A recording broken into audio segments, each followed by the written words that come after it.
This is all right. Noah Lyles. Okay, listen. Here's the thing with Noah Lyles. You watch track as much as we do, and you start to get a sense of things, and you feel like you know a trajectory, and you look at how Lyles was running this year, and then he goes into pre-classic after getting bronze at the Olympics, after winning the trials, after not running near his personal best, and you don't think a possible outcome is him blowing away the field in the last 50 meters and running a 1952, only 2/100ths off his PR. You do not think that's going to happen. And yet, Gordon, that is exactly what happens. I don't know what this means long term, but it was just fun to see Lyles back to doing Noah Lyles things. Yeah, I mean, he's back. I was slowly over this entire season thinking his 19.5 from 2019, was it in July 2019? That's what year it was? Was it when he ran that 1950? Yeah, the 1950 in Lausanne, right? Yeah. I was slowly over time thinking that was an aberration and that maybe Noah Lyles is just going to be a 19.7 guy. He can always, be in the mix to medal, but he isn't on the verge to being becoming a consistent, what's he going to do next type guy where, now he's running 19.4. Now he's in 19.3. He's getting close to Bolt, all that stuff. But now he found a way to just sandwich that whole kind of subpar season with another great performance.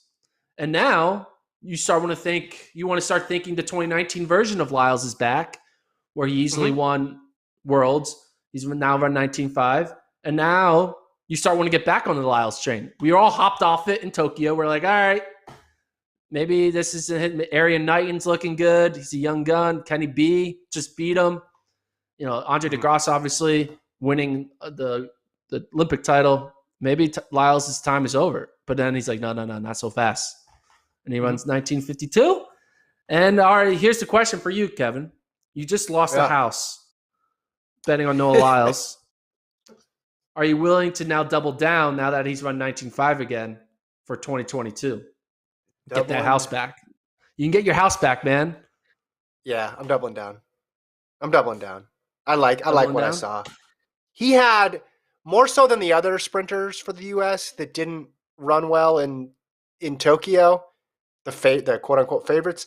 He had more of at least an understanding of why he was struggling. And there's a good Washington Post article if people don't know what I'm referring to that goes in depth, more depth than I'll go into here. So it made a little bit more sense. So I'm back with 19.5 Lyles. I loved it. I love that his brother finished third, Josephus.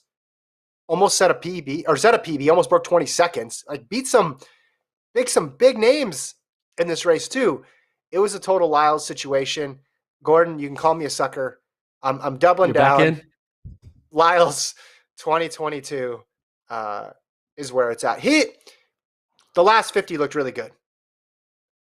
Right? Like that was the Lyles we know who he pours it on at the end. And he kind of runs the last 50 the way Shawnee Miller-Weibo, when she's really clicking in the 200, runs that last 50 almost like a 400 meter with that strength over that last portion of the race and just pushes everybody back. And he talked about the crowd helping him out, 1974 down to 1952. There's just such a huge difference between, and I know, 0.2 of a second, like there's going to be a huge difference, but 1974 puts you with the pack, makes you vulnerable to a loss, and then you go 19.5 and you're in another category entirely, because then you got to go, to that all-time list of Michael Johnson, Bolt, Johan Blake. But I did not think he had this in him. Grant Holloway didn't think he had this in them. He was he said he was wrong. He said it was wrong as hell in this. So I was glad to be proven wrong. Back aboard the Lyles train after a brief departure. Yeah, he mentioned he said, without a crowd 19.7, with a crowd 19.5. I do think this whole, we haven't really talked about it much. I mean, we have a little bit, but the whole non-normal type of year, maybe 2+ years now, 2 years of track, may have just kind of thrown off some of the momentum of some of these athletes, right? Obviously 2020, you have barely any races. 2021, you're having these races, but it's super cut back, right? There's no crowds. Tokyo, you're quarantining the entire time. It just doesn't feel normal. And maybe now that they finally, they've been waiting for the Olympics for so long. Now that they kind of finally done the Olympics and they feel like, okay, we now can hit the reset button. And now the first race back is a race that had fans. Maybe it's just a sense of normalcy for these athletes. And maybe that is why Noah is able to kind of get back to his 2019 form, because he kind of feels normal again, right? Like the whole process of waiting for the Olympics, no crowds, quarantine, all that is over in a way for him. He's like, all right, let's see what my training can show. My training shows 19.5.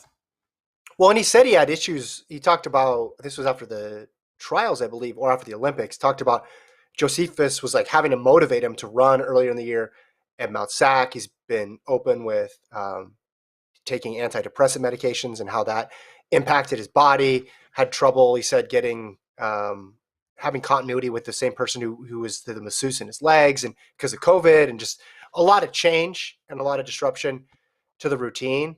But when Lyles is having fun, like when you see that he's having fun out there, the 19.5s are possible. And hey, listen, when he ran 19.5 last year, people were, and I probably was one of the people saying this, next stop, American record, right? He's going to blow through 19.32. He just needs the big stage and he'll get it.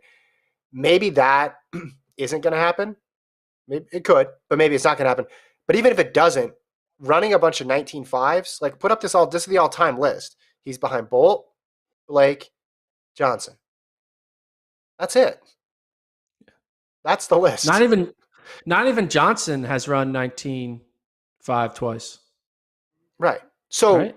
My point being, he can collect a ton of gold medals if he stays in the 19.5 is his ceiling. That's fine. And if he runs between 19.5 and 19.6, I mean, scroll down a little bit there. Walter Dix has run 19.53, but anybody else, and Gatlin's run 19.57 and Gay's run 19.58. But those are the people who have run under 19.6. So I know easier said than done, but it's not like he has to break the American record for his career to be a big success. He can pick up a lot of gold staying in that range.